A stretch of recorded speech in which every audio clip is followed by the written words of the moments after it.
ମହାନ୍ତ ନ୍ୟୁଜ୍ରେ ଆପଣଙ୍କୁ ସ୍ୱାଗତ। ଆଜି 20 ଜୁଲାଇ ଶନିବାର। ମୁଁ ଆପଣଙ୍କ ପାଇଁ ନେଇ ଆସିଛି ଦେଶ ବିଦେଶର 30ଟି ମୁଖ୍ୟ ଖବର। ଆପଣଙ୍କୁ ଅନୁରୋଧ ଭିଡ଼ିଓକୁ ସମ୍ପୂର୍ଣ୍ଣ ଦେଖିବେ ଓ ଏହାକୁ ଲାଇକ୍ କରିବା ପାଇଁ ଭୁଲିବେ ନାହିଁ। ଏହା ଆମ ଭିଡ଼ିଓକୁ ଅନ୍ୟମାନଙ୍କ ପାଖରେ ପହଞ୍ଚାଇବା ପାଇଁ ସାହାଯ୍ୟ କରିଥାଏ। ଖବର ନମ୍ବର 1, ପୁଣି ଓଡ଼ିଶା ଆସିବେ ରାଷ୍ଟ୍ରପତି। OUAT ସମାବର୍ତ୍ତନ ଉତ୍ସବରେ ଯୋଗଦେବେ। ପୁଣି ଓଡ଼ିଶା ଆସିବେ ରାଷ୍ଟ୍ରପତି ଦ୍ରୌପଦୀ ମୁର୍ମୁ। ଓଡ଼ିଶା କୃଷି ଓ ବୈଷୟିକ ବିଶ୍ୱବିଦ୍ୟାଳୟର 40ତମ ସମାବର୍ତ୍ତନ ଉତ୍ସବରେ ଯୋଗଦେଇ ଦୀକ୍ଷାନ୍ତ ଅଭିଭାଷଣ ପ୍ରଦାନ କରିବେ। ଏନେଇ OUATର କୁଳାଧିପତି ତଥା ରାଜ୍ୟପାଳ ରଘୁବର ଦାସଙ୍କ କାର୍ଯ୍ୟାଳୟରୁ ଅନୁମୋଦନ ମିଳିସାରିଛି। ରାଜଭବନରୁ ଅନୁମୋଦନ ମିଳିବା ପରେ ପୁଣି ରାଷ୍ଟ୍ରପତିଙ୍କ କାର୍ଯ୍ୟାଳୟକୁ ଯାଇଛି ଅନୁରୋଧ ପତ୍ର। ସେଥିରେ ରାଷ୍ଟ୍ରପତିଙ୍କୁ OUATର 40ତମ ସମାବର୍ତ୍ତନ ଉତ୍ସବରେ ମୁଖ୍ୟ ଅତିଥି ଭାବେ ଯୋଗଦେବାକୁ ଅନୁରୋଧ କରାଯାଇଛି। ରାଷ୍ଟ୍ରପତିଙ୍କ କାର୍ଯ୍ୟାଳୟରୁ ଅନୁମତି ମିଳିବା ପରେ ବିଧିବଦ୍ଧ ଭାବେ ତାରିଖ ଘୋଷଣା ହେବ। ଏନେଇ OUAT କର୍ତ୍ତୃପକ୍ଷ ଜୋରଦାର ପ୍ରସ୍ତୁତି ଚଳାଇଥିବା ସୂଚନା ମିଳିଛି। ସେହିପରି ଆସନ୍ତା ଅଗଷ୍ଟ 24 ତାରିଖରେ OUATର 63ତମ ପ୍ରତିଷ୍ଠା ଉତ୍ସବ ଅନୁଷ୍ଠିତ ହେବ। ଖବର ନମ୍ବର 2, ନବୋଦୟ ବିଦ୍ୟାଳୟ ନାମଲେଖା ପାଇଁ ଆବେଦନ ଆରମ୍ଭ। ଜବାହର ନବୋଦୟ ବିଦ୍ୟାଳୟରେ 2025-26 ଶିକ୍ଷାବର୍ଷ ନାମଲେଖା ପାଇଁ ଆବେଦନ ପ୍ରକ୍ରିୟା ଆରମ୍ଭ। ଷଷ୍ଠ ଶ୍ରେଣୀ ନାମଲେଖା ପାଇଁ ଅନଲାଇନ୍ ଆବେଦନ ହେବ। ନାମଲେଖା ପାଇଁ ପ୍ରବେଶିକା ପରୀକ୍ଷା ହେବ। ସାମାର ବାଉଣ୍ଡ ପାଇଁ 2025 ଜାନୁଆରୀ 18ରେ ପରୀକ୍ଷା ହେବ। ୱିଣ୍ଟର ବାଉଣ୍ଡ ପାଇଁ ଏପ୍ରିଲ 12ରେ ପରୀକ୍ଷା ହେବ। ଏନେଇ ଆବେଦନକାରୀଙ୍କ ପାଇଁ ସ୍ୱତନ୍ତ୍ର ମାର୍ଗଦର୍ଶିକା ଜାରି ହୋଇଛି। ଶିକ୍ଷାର୍ଥୀମାନେ 2024-25 ଏକାଡେମିକ୍ ସେସନରେ ଯେକୌଣସି ସରକାରୀ ଓ ସରକାରୀ ଅନୁଦାନ ପ୍ରାପ୍ତ ସ୍କୁଲରେ ପଞ୍ଚମ ଶ୍ରେଣୀରେ ପାଠ ପଢୁଥିବା ଦରକାର। ସୂଚନାଯୋଗ୍ୟ 75% ସିଟ୍ ଗ୍ରାମାଞ୍ଚଳ ପିଲାଙ୍କ ପାଇଁ ସଂରକ୍ଷଣ ରହିବ। ସରକାରୀ ନିୟମ ଅନୁଯାୟୀ SC, ST, OBC ଓ ଦିବ୍ୟାଙ୍ଗ ବର୍ଗ ପାଇଁ ସ୍ଥାନ ସଂରକ୍ଷିତ ରହିବ। ସର୍ବନିମ୍ନ 1/3 ସିଟ୍ ବାଳିକାଙ୍କ ପାଇଁ ସଂରକ୍ଷଣ କରାଯିବ। ଏଠାରେ ନାମଲେଖା ପରେ ଶିକ୍ଷା ସହ ଆବାସିକ ବ୍ୟବସ୍ଥା ରହିଛି। ଛାତ୍ର ଓ ଛାତ୍ରୀଙ୍କ ପାଇଁ ଅଲଗା ଛାତ୍ରାବାସ ରହିଛି। ଖବର ନମ୍ବର 3, ଫିଟୁଛି ତାନ୍ତ୍ରିକର ଛୁଞ୍ଚି ଚିକିତ୍ସାର ଗୁମୁର। ଗୁଣିଆର ଅଜବ କାଣ୍ଡ। ଚିକିତ୍ସା ନାଁରେ ଝିଅ ମୁଣ୍ଡରେ ଫୋଡ଼ିଥିଲା 30ରୁ ଅଧିକ ଛୁଞ୍ଚି। ସିଟି ସ୍କାନ ପରେ ପଦାକୁ ଆସିଲା ସମ୍ପୂର୍ଣ୍ଣ ଘଟଣା।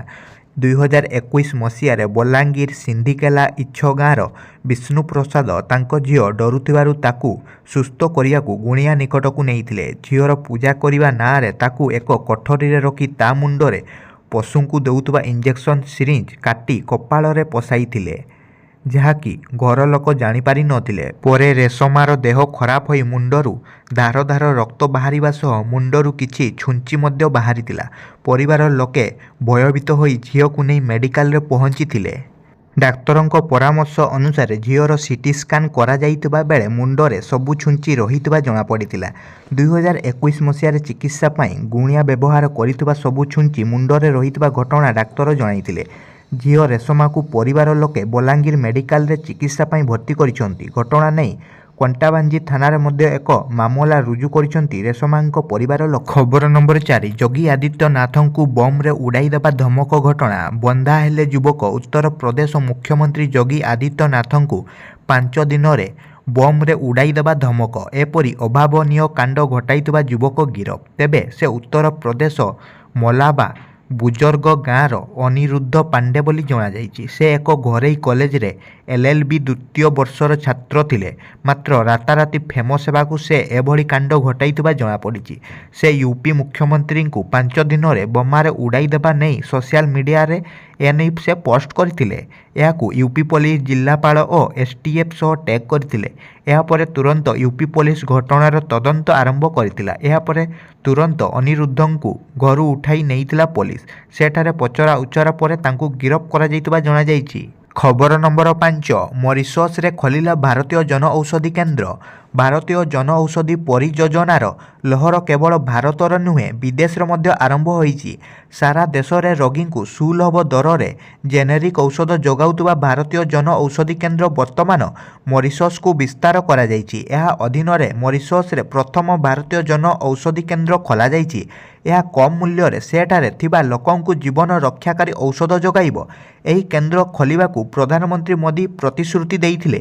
ଏହାପରେ ବୈଦେଶିକ ବ୍ୟାପାର ମନ୍ତ୍ରୀ S ଜୟଶଙ୍କର ମରିସସର ପ୍ରଥମ ବିଦେଶୀ ଜନଔଷଧି କେନ୍ଦ୍ରର ଉଦ୍ଘାଟନ କରିଛନ୍ତି। ଖବର ନମ୍ବର 6, ଯାଜପୁର ମେଡିକାଲ କଲେଜକୁ ମିଳିଲା ମଞ୍ଜୁରୀ। ଅଭିନନ୍ଦନ ଜଣାଇଲେ ନବୀନ ପଟ୍ଟନାୟକ। ପୂରଣ ହେଲା ଯାଜପୁରବାସୀଙ୍କ ସ୍ୱପ୍ନ। ଯାଜପୁର ମେଡିକାଲ କଲେଜକୁ ମିଳିଲା ମଞ୍ଜୁରୀ। ଚଳିତ ବର୍ଷ 50 ସିଟ୍ରେ ହେବ ନାମଲେଖା। ସୋସିଆଲ ମିଡିଆରେ ଯାଜପୁରବାସୀଙ୍କୁ ଅଭିନନ୍ଦନ ଜଣାଇଲେ ନବୀନ ପଟ୍ଟନାୟକ। ଜାତୀୟ ମେଡିକାଲ କମିଶନ 50 ସିଟ୍କୁ ଦେଇଛନ୍ତି ମଞ୍ଜୁରୀ। ଯାଜପୁର ମେଡିକାଲ କଲେଜ ପାଇଁ ବିଜେଡି ସରକାର ଉଦ୍ୟମ କରୁଥିଲା। ରାଜ୍ୟରେ ଡାକ୍ତରୀ ଶିକ୍ଷାର ବିକାଶ ପାଇଁ ବିଜେଡି କରୁଥିଲା ପ୍ରୟାସ। ତେବେ 100 ସିଟ୍ ପାଇଁ ମଞ୍ଜୁରୀ ମିଳିଥିଲେ ଆହୁରି ଖୁସି ଲାଗିଥାନ୍ତା ବୋଲି କହିଛନ୍ତି ନବୀନ। ଅନ୍ୟ ନୂଆ ମେଡିକାଲ କଲେଜ ପରି 100 ସିଟ୍ ପାଇଁ ମଞ୍ଜୁରୀ ମିଳିବା କଥା। ତେବେ କେନ୍ଦ୍ର ସରକାର ସିଟ୍ ସଂଖ୍ୟା 100କୁ ବଢ଼ାଇବେ ବୋଲି ଆଶା ରଖିଛୁ ବୋଲି କହିଛନ୍ତି ନବୀନ। ଖବର ନମ୍ବର 7 ସମ୍ବଲପୁରୀ ଦିବସକୁ ସରକାରୀ କ୍ୟାଲେଣ୍ଡରରେ ସ୍ଥାନ ଦେବାକୁ ଅନୁରୋଧ। ଆସନ୍ତା ଅଗଷ୍ଟ 1ରେ ସମ୍ବଲପୁରୀ ଭାଷା ସାହିତ୍ୟ ସଂସ୍କୃତିର ପ୍ରଚାରକ ଗୁରୁ ସତ୍ୟନାରାୟଣ ବହିଦାରଙ୍କ ଜନ୍ମଦିନ ଅବସରରେ ସମ୍ବଲପୁରରେ ହେବାକୁ ଥିବା ରାଜ୍ୟସ୍ତରୀୟ ସମ୍ବଲପୁରୀ ଦିବସ ପାଳନ ପାଇଁ ମୁଖ୍ୟମନ୍ତ୍ରୀ ଏବଂ କେନ୍ଦ୍ରମନ୍ତ୍ରୀଙ୍କୁ ପଶ୍ଚିମାଞ୍ଚଳ ଏକତା ମଞ୍ଚ ତରଫରୁ ନିମନ୍ତ୍ରଣ କରାଯାଇଛି। ମୁଖ୍ୟମନ୍ତ୍ରୀ ମୋହନ ଚରଣ ମାଝୀଙ୍କୁ ରାଜ୍ୟ ସଚିବାଳୟ ସ୍ଥିତ ମୁଖ୍ୟମନ୍ତ୍ରୀ କାର୍ଯ୍ୟାଳୟରେ ସାକ୍ଷାତ କରି ସମ୍ବଲପୁରରେ ହେବାକୁ ଥିବା ରାଜ୍ୟସ୍ତରୀୟ ସମ୍ବଲପୁରୀ ଦିବସରେ ଅତିଥି ଭାବେ ସାମିଲ ହେବାକୁ ନିମନ୍ତ୍ରଣ କରାଯାଇଥିଲା। ଏହାସହ ମୁଖ୍ୟମନ୍ତ୍ରୀଙ୍କୁ ସମ୍ବଲପୁରୀ ଭାଷା ସାହିତ୍ୟ ସଂସ୍କୃତି ପରମ୍ପରା ଓ ଐତିହ୍ୟର ପ୍ରଚାର ପ୍ରସାର ଦିଗରେ ବହିଦାରଙ୍କ ଅବଦାନ ବିଷୟରେ ଅବଗତ କରାଯାଇଥିଲା। ତାଙ୍କ ସ୍ମୃତିରେ ଗୁରୁଶ୍ରୀ ସତ୍ୟନାରାୟଣ ଉଦ୍ୟାନରେ ଗୁରୁଶ୍ରୀ ସତ୍ୟନାରାୟଣ ସମ୍ବଲପୁରୀ ଐତିହ୍ୟ କେନ୍ଦ୍ର ନିର୍ମାଣ କରିବା ଏବଂ ଏହି ଦିବସକୁ କ୍ୟାଲେଣ୍ଡରରେ ସ୍ଥାନ ଦେବାକୁ ଅନୁରୋଧ କରାଯାଇଥିଲା। ଖବର ନମ୍ବର 8 ବଡ଼ ଖୁଲସା। ଶ୍ରୀମନ୍ଦିର ରତ୍ନଭଣ୍ଡାରରୁ ମିଳିଲା ଯୁଦ୍ଧ ସମାର୍ଗୀ। ଶ୍ରୀମନ୍ଦିରର ରତ୍ନଭଣ୍ଡାରରୁ ମିଳିଲା ରାଜୁଡ଼ା ଅମଳର ଯୁଦ୍ଧ ସମାର୍ଗୀ। ଏହି ସୂଚନା ଦେଇଛନ୍ତି ରତ୍ନଭଣ୍ଡାର ତଦାରଖ କମିଟିର ଅଧ୍ୟକ୍ଷ ଜଷ୍ଟିସ୍ ବିଶ୍ୱନାଥ ରଥ। ତେବେ ଏହି ସମାର୍ଗୀ କେଉଁ ଧାତୁରେ ତିଆରି ହୋଇଛି ତାହା ଜଣାପଡ଼ିନଥିଲେ ବି ଏହା କଳା ପଡ଼ିଯାଇଥିବା ସେ କହିଛନ୍ତି। ଗୁରୁବାର ରତ୍ନଭଣ୍ଡାର ଭିତରେ 11 ଜଣିଆ ଅଧିକୃତ ଟିମ୍ ଭଣ୍ଡାରର ଘର ଭିତରକୁ ଯାଇ ଦ୍ୱିତୀୟ ରତ୍ନଭଣ୍ଡାର ଖୋଲିଥିଲେ। ଖବର ନମ୍ବର 9 ଚଳିତ ବର୍ଷର ଗଦ୍ୟାଂଶ ଯୁବ ପ୍ରତିଭା ପୁରସ୍କାର ପାଇବେ ବିଶ୍ୱନାଥ ସାହୁ। ଘୋଷଣା ହେଲା ଗଦ୍ୟାଂଶ ଯୁବ ପ୍ରତିଭା ପୁରସ୍କାର। ଚଳିତ ବର୍ଷ ପାଇଁ ସମ୍ମାନଜନକ ଗଦ୍ୟାଂଶ ଯୁବ ପ୍ରତିଭା ପୁରସ୍କାର ପାଇବେ ଓଡ଼ିଆ କଥା ସାହିତ୍ୟର ଯୁବ କଥାଶିଳ୍ପୀ ବିଶ୍ୱନାଥ ସାହୁ। ତାଙ୍କର ଗଳ୍ପ ସଂକଳ୍ପନ ମୂର୍ତ୍ତି ପ୍ରବେଶ ପାଇଁ ତାଙ୍କୁ ଏହି ପୁରସ୍କାର ପ୍ରଦାନ କରାଯିବ। ସୁବର୍ଣ୍ଣପୁରର ମହାନଦୀ ସାହିତ୍ୟ ସଂସଦ ସଭାଗୃହରେ ଆୟୋଜିତ ସାମ୍ବାଦିକ ସମ୍ମିଳନୀରେ ଅତିଥି ଭାବରେ ଯୋଗ ଦେଇଥିବା ବରିଷ୍ଠ ନାଟ୍ୟକାର ନିର୍ଦ୍ଦେଶକ ଅଜସ ପତ୍ରିକାର ମୁଖ୍ୟ ସମ୍ପାଦକ ଡକ୍ଟର ପୁରୁଷୋତ୍ତମ ମିଶ୍ର ଓ ବରିଷ୍ଠ କବି ଡକ୍ଟର ସୌରଭ ରଞ୍ଜନ ଖମାରୀ ଏହା ଘୋଷଣା କରିଛନ୍ତି। ଖବର ନମ୍ବର 10 ସଂସଦର ବିଜନେସ୍ ଆଡଭାଇଜାରୀ କମିଟି ପାଇଁ ମନୋନୀତ ହେଲେ କେନ୍ଦ୍ରାପଡ଼ା ସାଂସଦ ବୈଜୟନ୍ତ ପଣ୍ଡା। କେନ୍ଦ୍ରାପଡ଼ା ସାଂସଦ ବୈଜୟନ୍ତ ପଣ୍ଡା ସଂସଦର ବିଜନେସ୍ ଆଡଭାଇଜାରୀ କମିଟି ପାଇଁ ହୋଇଛନ୍ତି ମନୋନୀତ। ବିଭିନ୍ନ ଦଳର 14 ଜଣ ସାଂସଦଙ୍କୁ କମିଟି ପାଇଁ ମନୋନୀତ କରିଛନ୍ତି ବାଚସ୍ପତି ଓମ୍ ବିର୍ଲା, ଯେଉଁଥିରେ ଓଡ଼ିଶାରୁ କେନ୍ଦ୍ରାପଡ଼ା ସାଂସଦ ତଥା ବିଜେପି ରାଷ୍ଟ୍ରୀୟ ଉପାଧ୍ୟକ୍ଷ ବୈଜୟନ୍ତ ପଣ୍ଡା, କଟକ ସାଂସଦ ଭର୍ତ୍ତହରି ମହତାବ ମଧ୍ୟ ସ୍ଥାନ ପାଇଥିବା ସୂଚନା ମିଳିଛି। ଖବର ନମ୍ବର 11 ଅଗଷ୍ଟ 1ରୁ ଭିତରକନିକାରେ ଚାଲିବ କ୍ରୁଜ୍। ରାତ୍ରି ଯାପନର ନିଆରା ଅନୁଭୂତି ସାଉଁଟିବେ ପର୍ଯ୍ୟଟକ। ଭିତରକନିକା ଜାତୀୟ ଉଦ୍ୟାନରେ ପର୍ଯ୍ୟଟକଙ୍କୁ ଦିନରେ ପରିଭ୍ରମଣ ସହିତ ଭିତରକନିକା ନଦୀରେ ରାତ୍ରି ଯାପନର ନିଆରା ଅନୁଭୂତି ଦେବାକୁ ଅଗଷ୍ଟ 1ରୁ ଆରମ୍ଭ ହେବାକୁ ଯାଉଛି କ୍ରୁଜ୍ ସେବା। ବିଳାସପୂର୍ଣ୍ଣ ନୌଯାତ୍ରା ସହିତ ବୋଟ୍ରେ ରାତ୍ରି ଯାପନ ପାଇଁ 2ଟି ବିଳାସପୂର୍ଣ୍ଣ ବୋଟ୍ କ୍ରୁଜ୍ର ରୂପ ନେଇ ଭିତରକନିକାରେ ପହଞ୍ଚି ସାରିଛି। ଆଉ 2ଟି ଖୁବ୍ ଶୀଘ୍ର ପହଞ୍ଚିବ ବୋଲି ଜଣାପଡ଼ିଛି। ଏକ ଘରୋଇ ସଂସ୍ଥା ଲିଜ୍ରେ ନେଇ ଏହି କ୍ରୁଜ୍ ଚଳାଇବ। 2ଟି କାଟାମାରାନ୍ ବୋଟ୍ କ୍ରୁଜ୍ର ରୂପ ନେଇ ଭିତରକନିକାର ଗୁପ୍ତିଠାରେ ପହଞ୍ଚିଛି। ଏହି କ୍ରୁଜ୍ ବା ହାଉସ୍ ବୋଟ୍ରେ 3 ଜଣ ରାତ୍ରି ଯାପନ କରିପାରିବେ। ଖାଇବା ରହିବା ବୁଲିବା ସହିତ କ୍ରୁଜ୍ ଭିତରେ ରାତିରେ ଭିତରକନିକାର ପ୍ରାକୃତିକ ଶୋଭା ଉପଭୋଗ କରିହେବ। ଗୋଟିଏ ରାତି ପାଇଁ ପର୍ଯ୍ୟଟକଙ୍କୁ 25,000 ଟଙ୍କା ଦେବାକୁ ପଡ଼ିବ। ଖବର ନମ୍ବର 12 ରାଷ୍ଟ୍ରପତି ନିର୍ବାଚନ ଲଢ଼ିବେନି ବାଇଡେନ୍। ଆସନ୍ତା ନଭେମ୍ବର ଆମେରିକାରେ ହେବାକୁ ଥିବା ରାଷ୍ଟ୍ରପତି ନିର୍ବାଚନରେ ଜୋ ବାଇଡେନ୍ ପଛକୁ ଫେରିଯିବେ ବୋଲି ଜଣାପଡ଼ିଛି। ଅର୍ଥାତ୍ ବାଇଡେନ୍ ରାଷ୍ଟ୍ରପତି ନିର୍ବାଚନ ଲଢ଼ିବେ ନାହିଁ। ଏକ ରିପୋର୍ଟରୁ ପ୍ରକାଶ ଯେ ଆମେରିକାର ରାଷ୍ଟ୍ରପତି ଜୋ ବାଇଡେନ୍ ରାଷ୍ଟ୍ରପତି ପଦ ଦୌଡ଼ରୁ ଓହରି ଯାଇପାରନ୍ତି। ସେ ଡେମୋକ୍ରାଟିକ୍ ପାର୍ଟି ପ୍ରାର୍ଥୀ ପଦରୁ ଇସ୍ତଫା ଦେବାକୁ ରାଜି ହୋଇଛନ୍ତି। ଖବର ନମ୍ବର 13 ପାକିସ୍ତାନରେ ବଢ଼ିଲା ହିନ୍ଦୁ ଜନସଂଖ୍ୟା। ମୁସଲମାନ ବହୁଳ ପାକିସ୍ତାନରେ ବୃହତ୍ତମ ସଂଖ୍ୟାଲଘୁ ସମ୍ପ୍ରଦାୟ ହିନ୍ଦୁମାନଙ୍କର ଜନସଂଖ୍ୟାରେ ସାମାନ୍ୟ ବୃଦ୍ଧି ଘଟିଛି। ଶିଖ୍ ଏବଂ ପାରସୀଙ୍କ ଜନସଂଖ୍ୟା ସମାନ ରହିଛି। ଦେଶର 24 କୋଟିରୁ ଅଧିକ ଲୋକଙ୍କର ମୋଟ ଜନସଂଖ୍ୟାରେ 38 ଲକ୍ଷ ହିନ୍ଦୁ ଅଛନ୍ତି।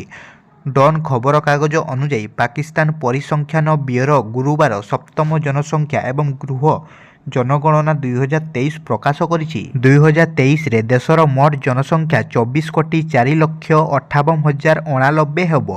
ଜନଗଣନା ତଥ୍ୟରୁ ଜଣାପଡ଼ିଛି ଯେ ମୋଟ ଜନସଂଖ୍ୟାରେ ମୁସଲମାନମାନଙ୍କ ଅଂଶରେ ସାମାନ୍ୟ ହ୍ରାସ ଘଟିଛି। 2017ରେ ମୁସଲମାନମାନଙ୍କ ଅଂଶ 96.47% ଥିଲା, ଯାହା 96.35%କୁ ହ୍ରାସ ପାଇଛି, ଯେତେବେଳେ କି 2017ରେ ହିନ୍ଦୁମାନଙ୍କର ଜନସଂଖ୍ୟା 35 ଲକ୍ଷ ଥିଲା, ଯାହା 2023ରେ 38 ଲକ୍ଷକୁ ବୃଦ୍ଧି ପାଇଛି। ଖବର ନମ୍ବର 14 ପୀତାମ୍ବର ଆଚାର୍ଯ୍ୟ ନୂଆ ଆଡଭୋକେଟ୍ ଜେନେରାଲ ନିଯୁକ୍ତ। ବରିଷ୍ଠ ଆଇନଜୀବୀ ପୀତାମ୍ବର ଆଚାର୍ଯ୍ୟ ହେଲେ ପରବର୍ତ୍ତୀ ଆଡଭୋକେଟ୍ ଜେନେରାଲ। ରାଜ୍ୟ ସରକାର ଓଡ଼ିଶା ହାଇକୋର୍ଟ ବରିଷ୍ଠ ଆଇନଜୀବୀ ପୀତାମ୍ବର ଆଚାର୍ଯ୍ୟଙ୍କୁ ଓଡ଼ିଶାର ଆଡଭୋକେଟ୍ ଜେନେରାଲ ଭାବେ ନିଯୁକ୍ତ କରିଛନ୍ତି। ଶୁକ୍ରବାର ରାଜ୍ୟ ଆଇନ ବିଭାଗ ପକ୍ଷରୁ ଏନେଇ ବିଜ୍ଞପ୍ତି ପ୍ରକାଶ। ହାଇକୋର୍ଟରେ ଓକିଲାତିରେ ରହିଛି ତାଙ୍କର ଦୀର୍ଘ ଦିନର ଅଭିଜ୍ଞତା। ପ୍ରଥମେ ସାମ୍ବାଦିକତା କରିଥିଲେ ପୀତାମ୍ବର ଆଚାର୍ଯ୍ୟ। ସାମ୍ବାଦିକତା ଛାଡ଼ି ଆଇନ ବୃତ୍ତିକୁ ଆସିଥିଲେ। ହିଞ୍ଜିଳି ନିର୍ବାଚନ ମଣ୍ଡଳରୁ ବିଜେପି ପ୍ରାର୍ଥୀ ହୋଇଥିଲେ ପୀତାମ୍ବର ଆଚାର୍ଯ୍ୟ। ରାଜ୍ୟ ବିଜେପି ମୁଖପାତ୍ର ମଧ୍ୟ ଥିଲେ।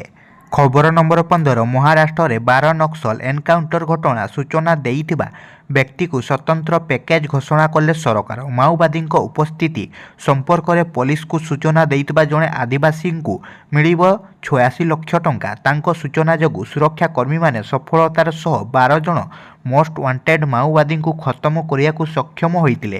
ମହାରାଷ୍ଟ୍ର ଛତିଶଗଡ଼ ସୀମାନ୍ତରେ ଥିବା ଗଡ଼ଚିରୋଲିର ଆଣ୍ଡୋଲି ଜଙ୍ଗଲରେ ବୁଧବାର ହୋଇଥିବା ଏନକାଉଣ୍ଟରରେ ସୁରକ୍ଷା କର୍ମୀଙ୍କୁ ସଫଳତା ମିଳିଥିଲା। ଏପରି ସଫଳତାର ସମସ୍ତ ଶ୍ରେୟ ଜଣେ ଆଦିବାସୀଙ୍କୁ ମିଳିଛି। ମହାରାଷ୍ଟ୍ରର ଗୃହମନ୍ତ୍ରୀ ଦେବେନ୍ଦ୍ର ଫଡନାବାସୀ ବୁଧବାର ଅପରେସନରେ ସାମିଲ ଥିବା କମାଣ୍ଡୋଙ୍କ ପାଇଁ ସ୍ୱତନ୍ତ୍ର ଭାବେ 51 ଲକ୍ଷ ଟଙ୍କାର ପୁରସ୍କାର ଘୋଷଣା କରିଛନ୍ତି। ଖବର ନମ୍ବର 16 ଜୁଲାଇ 22ରେ ବନ୍ଦ ରହିବ ମୁଖ୍ୟମନ୍ତ୍ରୀଙ୍କ ଅଭିଯୋଗ ଶୁଣାଣି। ସପ୍ତଦଶ ବିଧାନସଭାର ପ୍ରଥମ ଅଧିବେଶନ ଆସନ୍ତା ଜୁଲାଇ 22 ତାରିଖ ସୋମବାରଠାରୁ ଆରମ୍ଭ ହେଉଛି। ତେଣୁ ସେହିଦିନ ହେବାକୁ ଥିବା ମୁଖ୍ୟମନ୍ତ୍ରୀଙ୍କ ଅଭିଯୋଗ ଶୁଣାଣି ବନ୍ଦ ରହିବ। ଲୋକଙ୍କ ଅବଗତି ନିମନ୍ତେ ସାଧାରଣ ପ୍ରଶାସନ ଓ ଅଭିଯୋଗ ବିଭାଗ ପକ୍ଷରୁ ଏହି ସୂଚନା ଦିଆଯାଇଛି। ଖବର ନମ୍ବର 17 ନିଯୁକ୍ତି ପତ୍ର ମିଳିଛି, ନିଯୁକ୍ତି ମିଳିନି। ଅଗ୍ନିଶମ ବିଭାଗରେ ନିଯୁକ୍ତି ନେଇ ଟାଳଟୁଳି ନୀତି ଧାରଣାରେ ନିଯୁକ୍ତିପତ୍ର ମିଳିଥିବା ଯୋଗ୍ୟ ପ୍ରାର୍ଥୀ। ଫେବୃଆରୀ 6 ତାରିଖରେ ମିଳିଥିଲା ନିଯୁକ୍ତିପତ୍ର। ନିଯୁକ୍ତିପତ୍ର ଅନୁଯାୟୀ 12 ତାରିଖ ଥିଲା ନିଯୁକ୍ତି ଦିନ। 6 ମାସ ହେଲା କାର୍ଯ୍ୟରେ ଯୋଗ ଦେବାକୁ ମିଳିନି ସୁଯୋଗ। ଖବର ନମ୍ବର 18 ଗମ୍ଭୀରଙ୍କ ଅଧୀନରେ ଖେଳିବାକୁ ହେବ ଜାଣି ବିରାଟ ଦେଲେ ଏଭଳି ପ୍ରତିକ୍ରିୟା। ଆଇପିଏଲ୍ ସମୟରେ ଗୌତମ ଗମ୍ଭୀର ଏବଂ ବିରାଟ କୋହଲିଙ୍କ ସମ୍ପର୍କ ଯଥେଷ୍ଟ ଖରାପ ହୋଇଯାଇଥିଲା। ବର୍ତ୍ତମାନ ଗମ୍ଭୀର ଭାରତୀୟ ଦଳର ମୁଖ୍ୟ ପ୍ରଶିକ୍ଷକ ଭାବେ ନିଯୁକ୍ତ ହୋଇଥିବାରୁ କ୍ରିକେଟ ପ୍ରେମୀମାନେ ଭୟ କରୁଛନ୍ତି ଯେ ଏହି ଦୁଇ ତାରକା ପୁଣି ମୁହାଁମୁହିଁ ହୋଇପାରନ୍ତି। ତେବେ ଏଭଳି ଭୟ ମଧ୍ୟରେ ବିରାଟ ଏବେ ନିଜର ପକ୍ଷ ସ୍ପଷ୍ଟ କରିଛନ୍ତି। କ୍ରିକବୁଜ୍ ରିପୋର୍ଟ ଅନୁଯାୟୀ ବିରାଟ କୋହଲି ବିସିସିଆଇକୁ ସ୍ପଷ୍ଟ ଭାବେ କହିଛନ୍ତି ଯେ ସେ ଗମ୍ଭୀରଙ୍କ ସହ ହୋଇଥିବା ବିବାଦକୁ ଭୁଲି ଆଗକୁ ବଢ଼ିବାକୁ ପ୍ରସ୍ତୁତ ଅଛନ୍ତି। ଭାରତୀୟ କ୍ରିକେଟ ଏବଂ ଦଳର ସ୍ୱାର୍ଥ ପାଇଁ ସେ ସବୁ କରିବାକୁ ପ୍ରସ୍ତୁତ ଅଛନ୍ତି। କୁହାଯାଉଛି ଯେ ଟି20 ବିଶ୍ୱକପ୍ ପରେ ଅତୀତର ପ୍ରସଙ୍ଗକୁ ନେଇ ଦୁଇ ଖେଳାଳିଙ୍କ ମଧ୍ୟରେ ଏକ ସ୍ୱତନ୍ତ୍ର ବାର୍ତ୍ତାଳାପ ହୋଇଥିଲା। ଏହି ସମୟରେ ହୋଇଥିବା ଝଗଡ଼ାର ସମାଧାନ କରି ହାତ ମିଳାଇଥିଲେ ଗମ୍ଭୀର ଓ ବିରାଟ। ଖବର ନମ୍ବର 19 ମହିଳା ଏସିଆ କପ୍ ପାକିସ୍ତାନକୁ 7 ୱିକେଟରେ ହରାଇଲା ଭାରତୀୟ ଦଳ। ଶ୍ରୀଲଙ୍କାର ଦାମ୍ବୁଲାରେ ଖେଳାଯାଉଥିବା ମହିଳା ଏସିଆ କପ୍ ଗ୍ରୁପ୍ ଏ'ର ଏକ ମ୍ୟାଚ୍ରେ ଭାରତୀୟ ମହିଳା ଦଳ ନିଜର ଚିରାଚରିତ ପ୍ରତିଦ୍ୱନ୍ଦ୍ୱୀ ପାକିସ୍ତାନକୁ 7 ୱିକେଟରେ ପରାସ୍ତ କରିଦେଇଛି। ଭାରତ ଆଗରେ 109 ରନ୍ର ଲକ୍ଷ୍ୟ ଥିବାବେଳେ ଦଳ 14.1ତମ ଓଭରରେ 3 ୱିକେଟ ହରାଇ ବିଜୟ ଲକ୍ଷ୍ୟ ହାସଲ କରିନେଇଥିଲା। ଭାରତ ପକ୍ଷରୁ ସ୍ମୃତି ମାନ୍ଧାନା 45 ରନ୍ ଓ ଶଫାଳି ବର୍ମା 40 ରନ୍ କରିଥିଲେ। ଡେଲାନ ହେମଲତା 14 ରନ୍ କରିଥିଲେ। ଏହି ମ୍ୟାଚ୍ରେ ପାକିସ୍ତାନ ଟସ୍ ଜିତି ପ୍ରଥମେ ବ୍ୟାଟିଂ କରିବାକୁ ନିଷ୍ପତ୍ତି ନେଇଥିଲା। ଭାରତ ପକ୍ଷରୁ ଦୀପାଲି ଶର୍ମା 3ଟି ୱିକେଟ ନେଇଥିବା ବେଳେ ରେଣୁକା ସିଂ ଓ ପୂଜା ବସ୍ତାକର ଓ ଶ୍ରେୟଙ୍କା ପଟିଲ 2ଟି ଲେଖାଏଁ ୱିକେଟ ନେଇଥିଲେ। ଖବର ନମ୍ବର 20 ମନ୍ କି ବାତ୍ ପାଇଁ ମତାମତ ଆହ୍ୱାନ କଲେ ପ୍ରଧାନମନ୍ତ୍ରୀ। 28 ଜୁଲାଇ 2024ରେ ପ୍ରସାରଣ ହେବାକୁ ଥିବା ମନ୍ କି ବାତ୍ କାର୍ଯ୍ୟକ୍ରମ ପାଇଁ ପ୍ରଧାନମନ୍ତ୍ରୀ ନରେନ୍ଦ୍ର ମୋଦି ଜନସାଧାରଣଙ୍କଠାରୁ ମତାମତ ଆହ୍ୱାନ କରିଛନ୍ତି। ସମାଜର ରୂପାନ୍ତରଣ ଦିଗରେ ଅନେକ ଯୁବପିଢ଼ି ସାମୂହିକ ପ୍ରଚେଷ୍ଟା ଚଳାଇଥିବାରୁ ପ୍ରଧାନମନ୍ତ୍ରୀ ମଧ୍ୟ ସନ୍ତୋଷ ପ୍ରକାଶ କରିଛନ୍ତି। MyGov ଏବଂ ନାମୋ ଆପ୍ରେ ମତାମତ ସେୟାର କରି ନଥିବା ବ୍ୟକ୍ତିମାନଙ୍କୁ ଏବେ ମତାମତ ସେୟାର କରିବାକୁ ପ୍ରଧାନମନ୍ତ୍ରୀ ନିବେଦନ କରିଛନ୍ତି। ଖବର ନମ୍ବର 21 ସାମ୍ବାଦିକଙ୍କୁ କୁକୁର ଛାଡ଼ିବା ମାମଲା ପୂର୍ବତନ ମନ୍ତ୍ରୀ ରଘୁନନ୍ଦନ ଦାସଙ୍କୁ ଆଗୁଆ ଜାମିନ ମିଳିଲା। ସାମ୍ବାଦିକଙ୍କ ଉପରକୁ କୁକୁର ଛାଡ଼ିବା ମାମଲାରେ ପୂର୍ବତନ ମନ୍ତ୍ରୀ ରଘୁନନ୍ଦନ ଦାସଙ୍କୁ ମିଳିଛି ଆଶ୍ୱସ୍ତି। ଏହି ମାମଲାରେ ରଘୁନନ୍ଦନଙ୍କୁ ଆଗୁଆ ଜାମିନ ମିଳିଛି। ହାଇକୋର୍ଟ ପୂର୍ବତନ ମନ୍ତ୍ରୀଙ୍କ ଆଗୁଆ ଜାମିନ ମଞ୍ଜୁର କରିଛନ୍ତି। ଜଣେ ମହିଳା ସାମ୍ବାଦିକଙ୍କ ଉପରେ ରଘୁନନ୍ଦନ କୁକୁର ଛାଡ଼ିଥିବା ନେଇ ଥାନାରେ ମାମଲା ଦାୟର ହୋଇଥିଲା। ଗିରଫଦାରୀରୁ ବର୍ତ୍ତିବା ପାଇଁ ରଘୁନନ୍ଦନ ହାଇକୋର୍ଟଙ୍କ ଦ୍ୱାରସ୍ଥ ହୋଇଥିଲେ।